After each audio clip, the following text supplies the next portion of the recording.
Nos próximos episódios de Meu Pecado, TT está inconformada.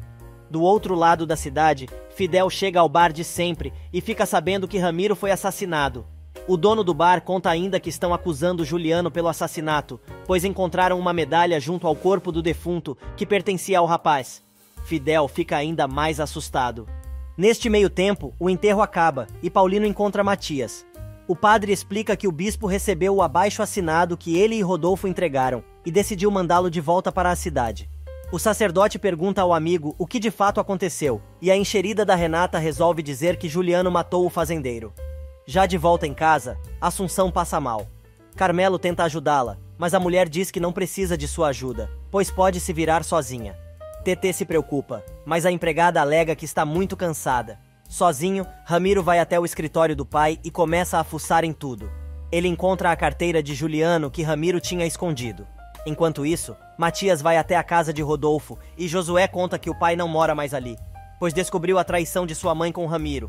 O garoto conta ainda que continua decidido a ir para o seminário. O padre diz que esta é uma conversa para outra hora, pois precisa localizar Rodolfo, por causa do que aconteceu com Juliano. Josué diz que o pai está hospedado na pensão de Socorro. O menino diz ainda que Lucrécia também está hospedada lá. E naquela noite, Paulino vai ver a filha. A moça diz que está preocupada com a situação do namorado. Ele diz para ela voltar para casa, mas ela não quer. Paulino pede à garota que se conforme com a ideia de que Juliano vai passar muitos anos preso por causa do assassinato. Lucrécia grita e diz que o rapaz não matou ninguém. O pai da menina argumenta que as provas encontradas pela polícia mostram o contrário, e não é ela quem vai julgá-lo. Lucrécia implora ao pai que a ajude a encontrar um advogado de defesa, mas o empresário responde que não pode fazer nada a respeito. Ele oferece dinheiro à filha, que recusa, dizendo que este não é o tipo de ajuda que ela precisa, e jura que vai libertar Juliano com ou sem seu apoio, avisando: "Eu vou fazer isto, nem que tenha que enfrentar o maior obstáculo da minha vida." Na casa do Souza, Terezinha não se conforma e chora sem parar. Carmelo ouve os gemidos da irmã, do lado de fora de seu quarto. O rapaz não aguenta o sofrimento da garota e sai dali. Ele vai ver como Assunção está e pergunta se ela quer um médico. A mulher responde que a doença que ela tem não é física e conta que não aguenta mais o peso de saber a verdade sobre a morte do patrão. Carmelo argumenta que também está se sentindo muito mal com tudo o que aconteceu e a empregada o manda contar a verdade à polícia, pois só assim poderá aliviar a sua consciência. Quase se deitando em cima da mulher, o pegajoso implora para que ela não o entregue e lembra que ela prometeu a Inês protegê-lo. Assunção admite a promessa, mas diz que o que aconteceu é muito grave e não pode ficar calada, pois não vai deixar um inocente pagando pelos erros dele. Carmelo pergunta então o que ela faria se ele encontrasse uma maneira de soltar Juliano. A mulher não responde. Neste meio tempo, Renata vai de novo incomodar a tia em seu quarto, dizendo que está muito angustiada porque não sabe o que vai acontecer com Lucrécia. Rosário diz que acha que a garota não vai voltar, porque é muito teimosa. A entojada pergunta à tia se ela estaria disposta a receber a filha de volta, mas como uma cobra conhece a outra, Rosário pergunta o que a garota quer com aquele papo mole. A mulher então dispara: "Aposto que esta preocupação toda é o medo que você tem em ser colocada na rua. Mas não se preocupe, enquanto seu tio estiver vivo, ele será incapaz de fazer uma coisa destas." Renata confessa que esta realmente é uma de suas preocupações, principalmente por causa do divórcio. E do alto de sua arrogância, a Bruaca dispara: "Que atrasada você está com as notícias, Renata. O Paulino e eu não vamos mais nos divorciar." A garota fica que é toda sorrisos. Enquanto isso, depois de tentar mais uma vez convencer o delegado a soltar Juliano, mas sem sucesso, Lucrécia chora do lado de fora da delegacia. Carmelo chega e ela diz que sente muito pelo aconteceu e revela que sabe que seu namorado não é o culpado. Finalmente o pegajoso fala alguma coisa que preste e conta que tem a prova da sua inocência. A garota se anima, mas Carmelo tem uma condição: que ela se case com ele. Carmelo encontra Lucrécia chorando na porta da delegacia e revela que sabe que Juliano não foi culpado da morte de seu pai. A garota se surpreende e ele diz que tem a prova da inocência do rapaz. Porém, para livrar Juliano da cadeia, ele exige que Lucrécia aceite se casar com ele. Lucrécia diz que Carmelo perdeu o juízo em propor uma coisa destas, mas ele a ameaça, dizendo que se ele não entregar a prova da inocência de Juliano, ele vai passar muitos anos na cadeia. Mas a garota, que não tem papa na língua, responde: "Você não vai me assustar, Carmelo. Mesmo que o Juliano não existisse mais pra mim, você jamais seria uma opção." O rapaz insiste e diz que ela só pensa assim porque nunca deixou que ele demonstrasse quem realmente é. Lucrécia, que já tá ficando sem paciência, dispara. Ah, mas você já está demonstrando porque se fosse um homem honesto e um pouquinho decente, entraria neste maldito lugar agora mesmo e entregaria esta prova que você jura ter. Carmelo insiste dizendo que a faria a mulher mais feliz do mundo, mas ela está irredutível e argumenta. Pois muito bem, como não há uma maneira decente de resolver isto com você, vou fazer você falar o que sabe para a polícia. O pegajoso segura Lucrécia pelo braço e a ameaça. Se você falar com a polícia ou com alguém mais sobre isso, a prova que eu tenho e que comprova a inocência de Juliano vai sumir para sempre. Lucrécia duvida que a tal prova exista e diz a Carmelo que sua resposta é não, pois não vai aceitar este acordo ridículo porque ela nunca vai ser sua esposa. Carmelo segura novamente a garota com força e a aconselha a pensar bem antes de tomar uma decisão, pois no momento, ela é a única que pode salvar o namorado. E só para variar, Paulino e Rosário estão discutindo novamente. Agora é porque o homem quer que a esposa peça à filha para voltar para casa. Mas a jararaca diz que só faz isso se Lucrécia se ajoelhar e pedir perdão. E como a língua não cabe dentro da boca, ela grita: Olha, eu não vou discutir com você. É evidente que a sua fraqueza de caráter não permite que você reconheça os defeitos da própria filha. E pelo jeito, também os da sobrinha, que só me respeita porque tem medo de ser jogada no olho da rua. Enquanto isso, Matias vê Lucrécia caminhando triste pela pracinha da cidade e surpreende a moça, que fica feliz em vê-lo. O sacerdote pede que ela o coloque ao par de tudo o que está acontecendo com Juliano, dizendo que procurou Rodolfo por todos os lugares, mas não o encontrou. A garota explica que o sogro foi a Rio Branco procurar um advogado, pois os da cidade não quiseram assumir a causa de seu namorado. A partir daí, ela conta em detalhes tudo o que o ocorreu na última madrugada em São Pedro e revela que Ramiro morreu segurando uma medalha que ela deu a Juliano quando ainda eram crianças. Ela diz ainda que o rapaz não tem como provar que perdeu a tal medalha quando foi atacado e nem o motivo pelo qual ele foi se encontrar com o fazendeiro naquele local. Lucrécia ainda fala para o padre que está morando na pensão de socorro, pois saiu de casa para se casar com Juliano, e os dois iam procurar o padre para realizar o matrimônio quando tudo aconteceu. Alguns minutos mais tarde, já em seu quarto, Carmelo torce para que Lucrécia aceite sua proposta quando percebe algo estranho na sua mesinha de cabeceira. Ele abre a gaveta e não encontra nem arma, nem a camisa ensanguentada. O rapaz se desespera e revira todo o quarto, mas não tem sucesso. Enquanto isso, Lucrécia conta ao padre sobre a proposta de Carmelo. Matias fica furioso. A moça diz que não tem certeza se a tal prova existe mesmo, mas acha que se o rapaz estivesse mentindo, não teria coragem de propor o acordo. Matias não aguenta e grita furioso: Que Deus me perdoe, mas este rapaz está pior que o pai dele, que Deus o tenha. O sacerdote se levanta e diz que vai falar com Carmelo, mas Lucrécia implora para que ele não faça isso e pede segredo, pois o rapaz ameaçou sumir com as evidências. Matias chama a atenção da moça e diz que ela não pode, de nenhuma maneira, aceitar a chantagem de Carmelo, que neste meio tempo entra porta adentro do quarto de Assunção, querendo saber o que aconteceu com a camisa e a pistola. A mulher revela que guardou tudo para se proteger. O rapaz quer saber do que ela precisa se proteger e ela devolve a pergunta, querendo saber se ele livrou Juliano da cadeia. Carmelo responde que está tentando. Ela avisa ao pegajoso que é melhor ele cumprir o que prometeu. Carmelo grita que vai cumprir sua promessa.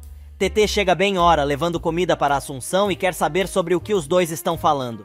O rapaz diz que estava apenas perguntando por uma coisa que perdeu e não conseguiu achar. Tetê desconfia. Já é tarde quando Rodolfo chega na pensão e encontra Justina à sua espera.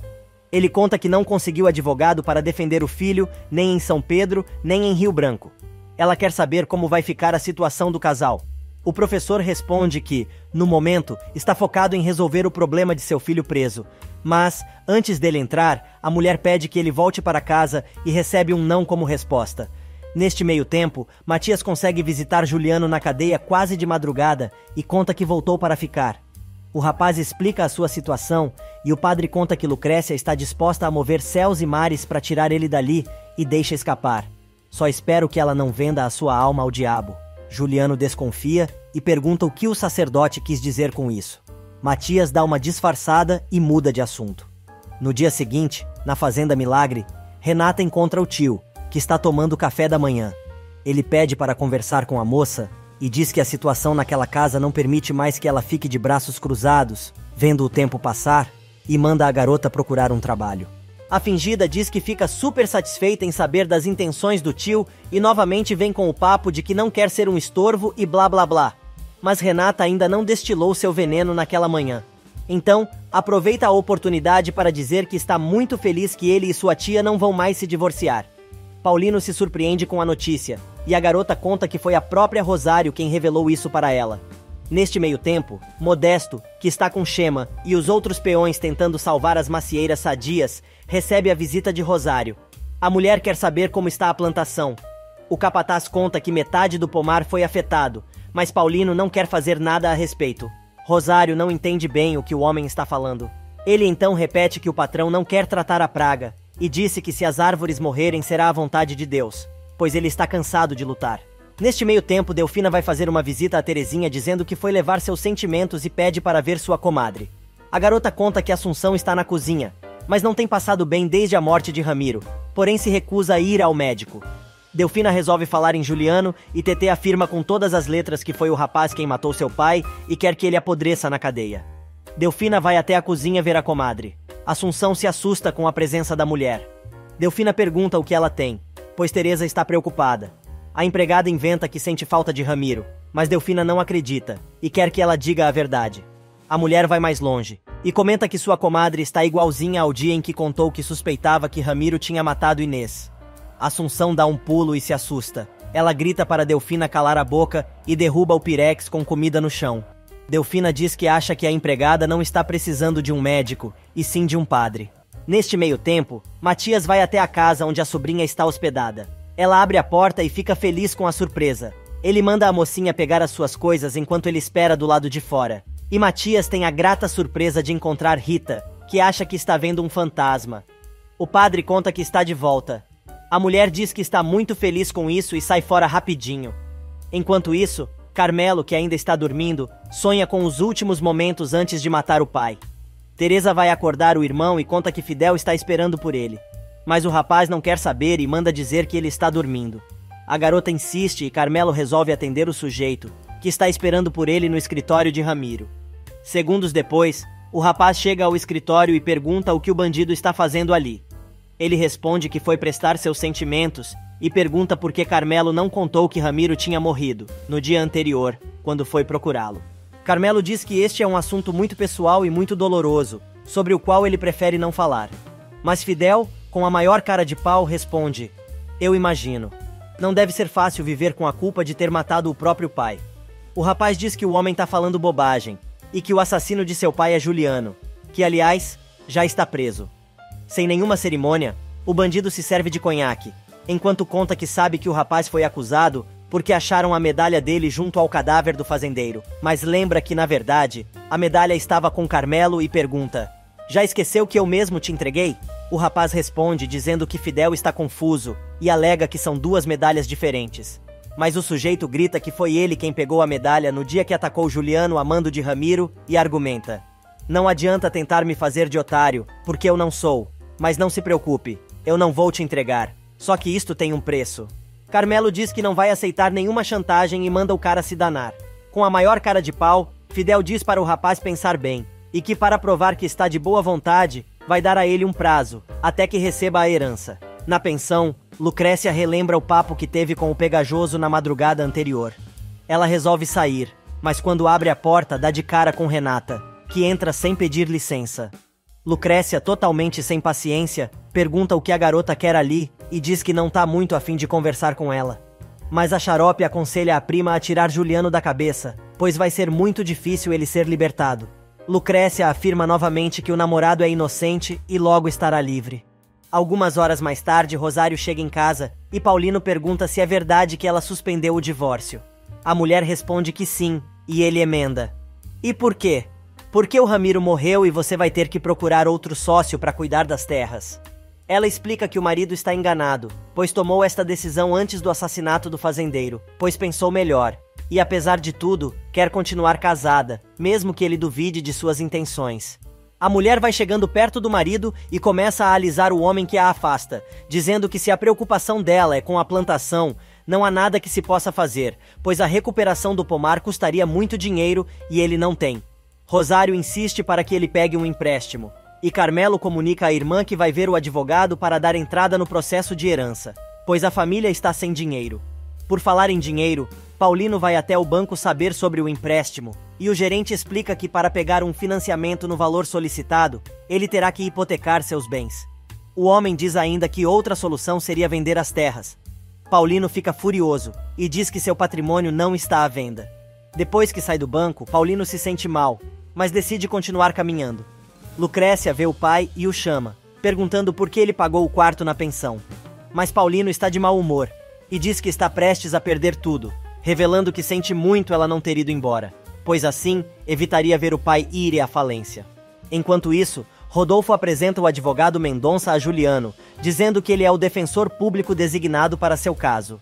A primeira coisa que o advogado quer saber é por que o rapaz foi se encontrar com o defunto.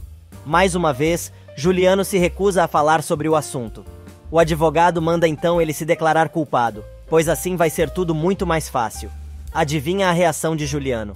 Ele demite o homem dizendo que precisa ser defendido por alguém que acredite na sua inocência. Neste meio tempo, Delfina e Modesto vão ver Matias e contam tudo o que está acontecendo na fazenda, principalmente sobre o incêndio e sobre a suspeita de que Paulino queria tirar a própria vida. E na saída da igreja, enquanto Modesto vai buscar o chapéu que esqueceu lá dentro, Delfina é abordada por Fidel, que pergunta por Manuel. A mulher o manda catar coquinho, mas o abusado pega Delfina pelo braço. Modesto chega neste exato momento e já quer sair na porrada. Fidel pergunta quem é o velhinho e a empregada conta que ele é seu marido. Fidel tira sarro da cara da ex. Modesto se irrita mais ainda. O bandido resolve então se apresentar e conta que é o pai de Manuel. O capataz descobre a mentira de Delfina. Na cadeia, Juliano conta ao pai que mandou o advogado embora, pois ele queria que o rapaz se declarasse culpado. Juliano lembra que não foi feito o teste de pólvora e Rodolfo acredita que esta possa ser a solução. Neste meio tempo, Modesto e Delfina discutem. O homem está furioso por causa da mentira da esposa e diz que está precisando ficar sozinho. Paulino chega na plantação e Chema avisa que Modesto não está. Ele passa mal de novo, mas pega uma serra elétrica e começa a cortar as árvores. De repente, ele cai de olhos abertos, no meio da lavoura.